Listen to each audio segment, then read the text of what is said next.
ছাত্রলীগ, যুবলীগ এবং বিএনপির সন্ত্রাসীরা, ছাত্রদল, যুবদল এবং বিএনপির সন্ত্রাসীরা রামদানিয়া যখন আক্রমণ পরিচালনা করেছিল, যে রক্তক্ষয়ী আক্রমণ পরিচালনা করেছিল, সেটি যেন আর এক জুলাইয়ের প্রতিচ্ছবি হয়ে উঠেছিল।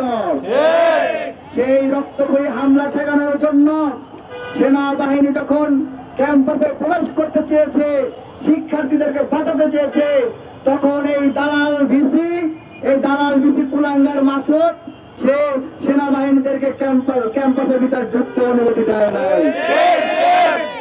আমরা অবিলম্বে এই দালাল ভিসির পদত্যাগ চাই। আমরা দেখেছি জুলাইয়ের শহীদ পরিবার যখন মামলা করতে গিয়েছে, তখন নানা ধরনের টালবাহানা করে এই আইন সেই আইনের কথা বলে শহীদ পরিবারের মামলা নেওয়া হয় না, তাদেরকে ভোগান্তি করা হয়েছে, হয়রানি করা হয়েছে। আপনারা দেখেছেন না? কিন্তু অত্যন্ত দুঃখজনক হলেও কুয়েট শিক্ষার্থীদের নামে স্বর্ণ চুরের ছিনতাইয়ের এই বানোয়াট মামলা পুলিশ কিভাবে গ্রহণ করলো আমরা স্বরাষ্ট্র মন্ত্রণালয়ের কাছে জানতে চাই। স্বরাষ্ট্র মন্ত্রণালয়কে জবাব দিতে হবে কিভাবে তারা মামলা গ্রহণ করলো, কিসের ভিত্তিতে মামলা গ্রহণ করলো।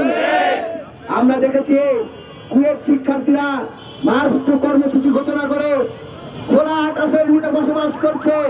এটাকে একটা সর্বোচ্চ বিদ্যাপীঠের চিত্র হতে পারে?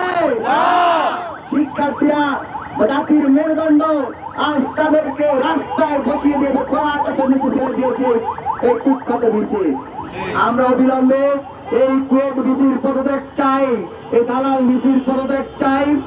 অবিলম্বে মামলা প্রত্যাহার করতে হবে, যে অন্যায় মামলা দিয়েছে সেই মামলা প্রত্যাহার করতে হবে, এবং যারা হামলার সাথে জড়িত ছিল তাদেরকে অবিলম্বে বিচারের মুখোমুখি করতে হবে।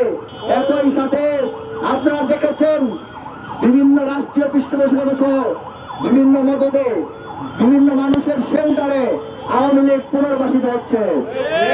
তারা আজকে রামপুরায়, যেখানে জুলাইয়ে আওয়ামী লীগ একটা মিছিল করার সাহস করতে পারে নাই, সেখানে সেই রামপুরে আজকে আওয়ামী লীগ মিছিল করেছে। কাদের মদতে হচ্ছে? স্বরাষ্ট্র মন্ত্রণালয় কি করে, কেন তাদেরকে গ্রেফতার করছে না আমরা জানতে চাই।